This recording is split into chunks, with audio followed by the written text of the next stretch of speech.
Tuhan menghajar orang yang dikasihinya. Pembacaan dari surat kepada orang Ibrani. Saudara-saudara, dalam pergumulanmu melawan dosa, kamu belum sampai mencucurkan darah.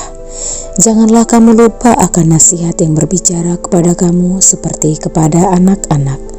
Hai anakku, janganlah meremehkan didikan Tuhan dan janganlah putus asa apabila engkau diperingatkan olehnya. Karena Tuhan menghajar orang yang dikasihinya dan menyesah orang yang diakuinya sebagai anak. Jika kamu menerima hajaran, maka di situ Allah memperlakukan kamu seperti anak. Di manakah ada anak yang tidak dihajar oleh ayahnya? Memang tiap-tiap hajaran pada waktu diberikan tidak mendatangkan sukacita, tetapi duka cita. Namun kemudian ia menghasilkan buah kebenaran yang dilatih olehnya. Sebab itu kuatkanlah tangan yang lemah dan lutut yang goyah, dan luruskanlah jalan bagi kakimu, sehingga yang pincang jangan terpelecok, tetapi menjadi sembuh. Berusahalah hidup damai dengan semua orang, dan kejarlah kekudusan, sebab tanpa kekudusan tidak seorang pun akan melihat Tuhan.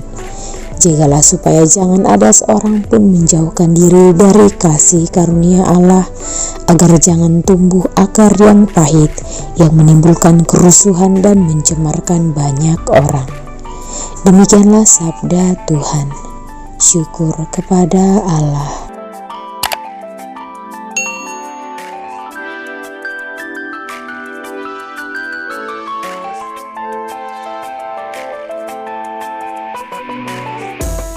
Seorang nabi dihormati di mana-mana kecuali di tempat asalnya sendiri. Inilah Injil Yesus Kristus menurut Markus. Pada suatu ketika, Yesus tiba kembali di tempat asalnya, sedang murid-muridnya mengikuti dia. Pada hari Sabat, Yesus mengajar di rumah ibadat, dan jemaat yang besar takjub ketika mendengar dia. Mereka berkata, "Dari mana diperolehnya semuanya itu? Hikmat apa pulakah yang diberikan kepadanya? Dan mukjizat-mukjizat yang demikian, bagaimana dapat diadakan oleh tangannya? Bukankah ia ini tukang kayu, anak Maria? Bukankah ia saudara Yakobus, Yoses, Yudas dan Simon?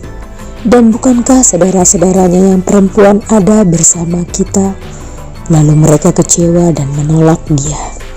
Maka Yesus berkata kepada mereka, "Seorang nabi dihormati di mana-mana, kecuali di tempat asalnya sendiri, di antara kaum keluarganya dan di rumahnya."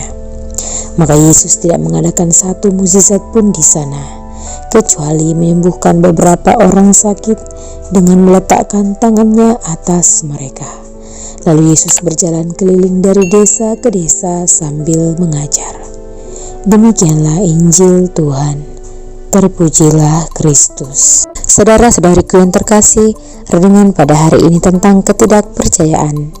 Dikatakan dalam Markus 6 ayat 5, ia tidak dapat mengadakan satu mukjizat pun di sana, kecuali menyembuhkan beberapa orang sakit dengan meletakkan tangannya atas mereka. Dalam perjalanan ke Nazaret, Yesus banyak melakukan mukjizat.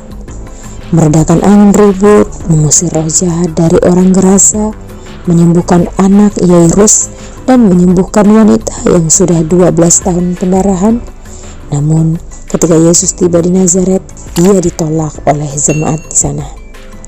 Nah, alasan penolakan itu karena jemaat Nazaret merasa lebih tahu siapa Yesus dan bagaimana latar belakangnya.